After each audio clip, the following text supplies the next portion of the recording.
Hello everyone, welcome to our channel. This is Srishti Agarwal. तो मैं आप सभी क्लास 9th के स्टूडेंट्स की लेकर आई थी सब्जेक्ट मैथ्स की वर्कबुक के सॉल्यूशन। तो हमने देख लिया था वर्कशीट 29 तक कंप्लीट सॉल्यूशन। यहाँ पर हम देखेंगे अब worksheet 30।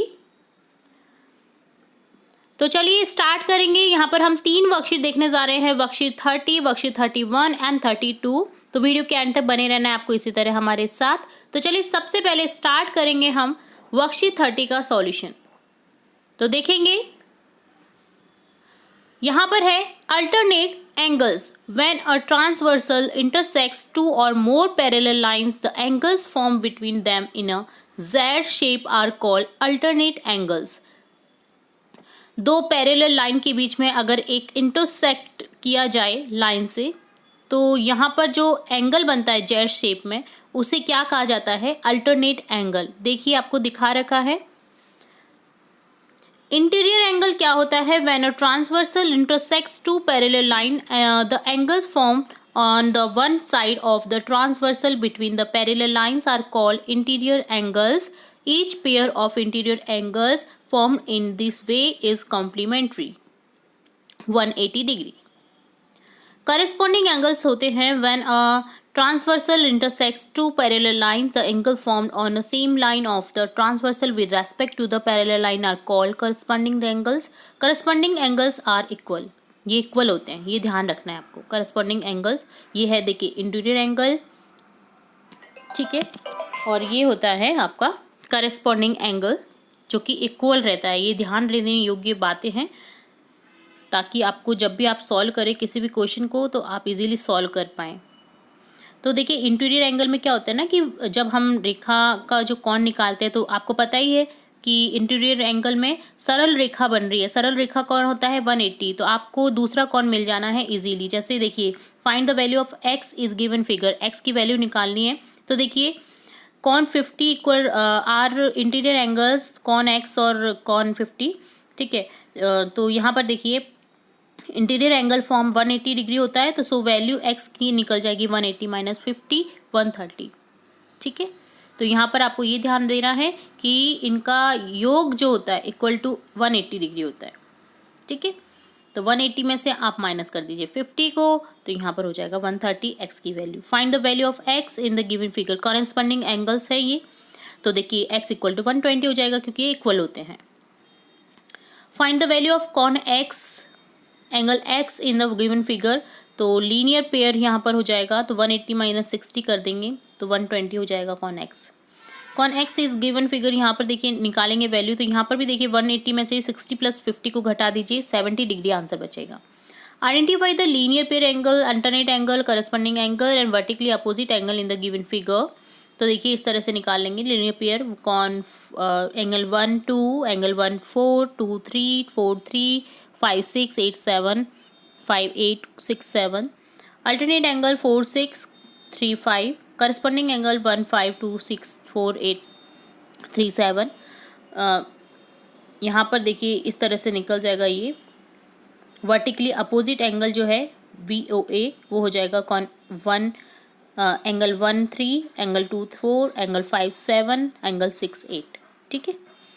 6 question in the figure lines AB and CD intersect 8 point O पर इंटरसेक्ट करिए AB और CD।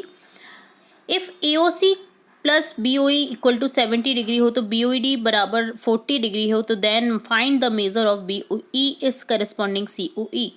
तो देखिए AOC equal to cone BOD equal to 40 degree, BOE equal to 70 minus AOC equal to 70 minus 40 30। कॉन BO यहाँ पर निकल जाएगा COE इक्वल टू निकल जाएगा 110, ठीक है। In the figure, find the value of x and y, then show that AB is parallel to CD, AB parallel CD। तो x इक्वल टू 180 माइनस 50 130 हो गया linear pair. y equal to x होगा, alternate angle है क्योंकि ये हो जाएगा 180 degree, ठीक है। तो इस तरह से डन होता है वर्कशीट 30 का सॉल्यूशन। नेक्स्ट देखेंगे वर्कशीट 31 का सॉल्यूशन। फर्स्ट क्वेश्चन है विच of the following is the triangle. तो यहाँ पर देखिए ट्राइंगल है थर्ड तीनों भुजाओं से घिरी हुई आकृति को हम कहते हैं त्रिभुज या ट्राइंगल इंग्लिश में। The number of sides and angle is a triangle are respectively 3 होते हैं। The name of triangle form on the basis of sides are respectively, तो देखिए ये हो जाएगा इक्विलेटरल ट्राइंगल, और दो साइड्स इक्वल हैं तो ये हो जाएगा आइसोलिस एंगल, यानी समद्विबाहु और समबाहु। ठीक है। The sum of the three angles of a triangle is 180. Find the value of angle x and y is a figure given below. x equal to यहाँ पर हो जाएगा 60, क्योंकि 180 में से 90 प्लस 30 को घटा दीजिए, आंसर बचेगा 60। यहाँ पर हो जाएगा 180 में से 60 प्लस 45 को घटा दीजिए, 75 degree. Name of the type of triangle on the basis of sides, तो देखिए हो जाएगा equilateral triangle, isosceles triangle, scalene triangle. Name the type of triangle on the basis of angle, acute angle हो जाएगा, right angle triangle हो जाएगा, और एक ऑब्ट्यूज एंगल ट्राइंगल हो जाएगा। न्यून कोण, सरल रेखा कोण त्रिभुज, और ऑब्ट्यूज एंगल अधिक कोण।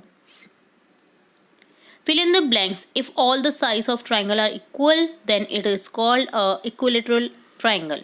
अगर इक्वल रहते हैं तो इक्विलेटरल ट्राइंगल होता है। If all sides of a triangle are unequal तो called scalar angle, scalene angle.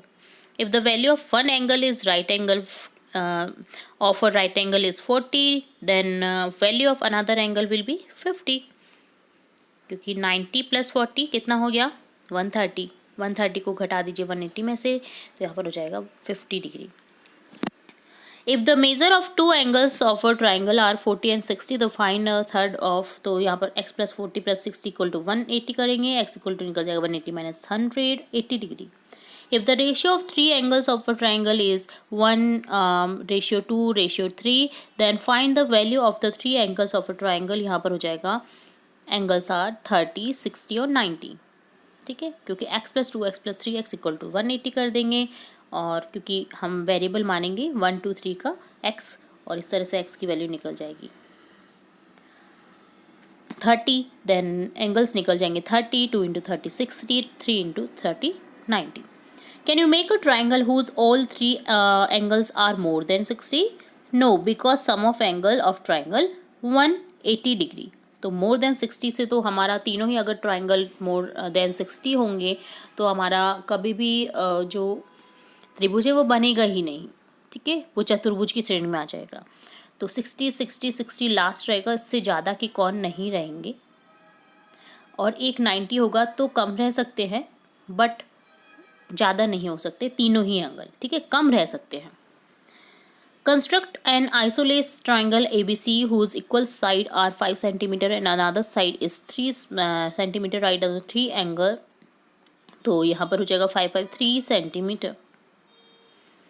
तो इस तरह से डन होता है आपका वर्कशीट 31 का सॉल्यूशन। नेक्स्ट देखेंगे वर्कशीट 32 का सॉल्यूशन। यहाँ पर दे रखा है आपको एक समझाने के लिए एक थ्योरी। देखिए पहले इससे देख लेते हैं। In a right angle number of square form on a base, base square, number of square on perpendicular, perpendicular square, number of square hypotenuse, तो यहाँ हो जाएगा हाइपोटेन्यूस स्क्वायर। तो यहाँ पर देखिए हो जाएगा hypotenuse square equal to base square plus perpendicular square, यानी आधार का स्क्वायर प्लस लंब का स्क्वायर होता है कर्ण का स्क्वायर। ये हाइपोटेन्यूस जो होता है ना, ये होता है कर्ण। ठीक है, परपेंडिकुलर आप देख लें सीधी रेखा, और नीचे की जो बेस लाइन होती है उसे बेस बोलते हैं। ठीक है, तो ये एक फॉर्मूला है राइट एंगल की किसी भी चीज़ का आप निकालना हो, कोई सी भी भुजा, उसके लिए। ठीक है, कर्ण का स्क्वायर इक्वल टू लंब का स्क्वायर प्लस आधार का स्क्वायर।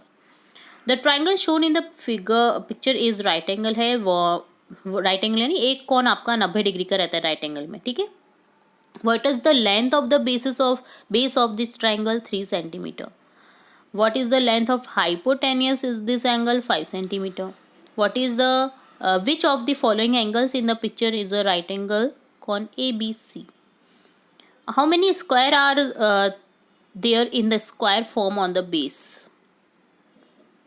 तो स्क्वायर कितने हैं यहाँ पर आपको बताने, 1 2 3 4 5 6 7 8 9, फिर 10 11 12 13 14,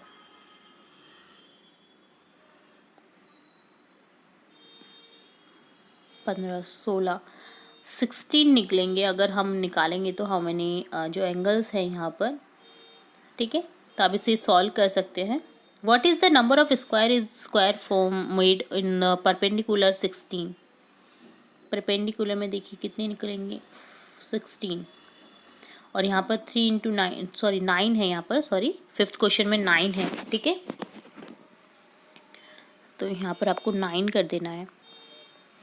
next, what is the number of square made on base perpendicular, तो यहाँ पर हो जाएगा 25 परपेंडिकुलर में।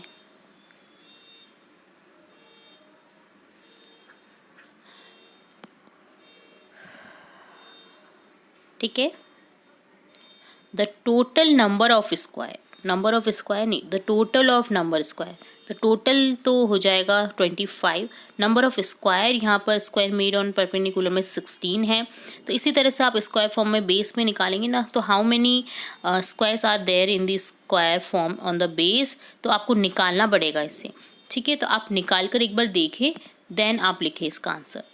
तो इस तरह से डन होता है वर्कशीट 32। आगे की वर्कशीट नेक्स्ट पार्ट में देखेंगे, तो जुड़े रहना है आपको इसी तरह आपके अपने चैनल के साथ। वीडियो को पूरा देखने के लिए धन्यवाद।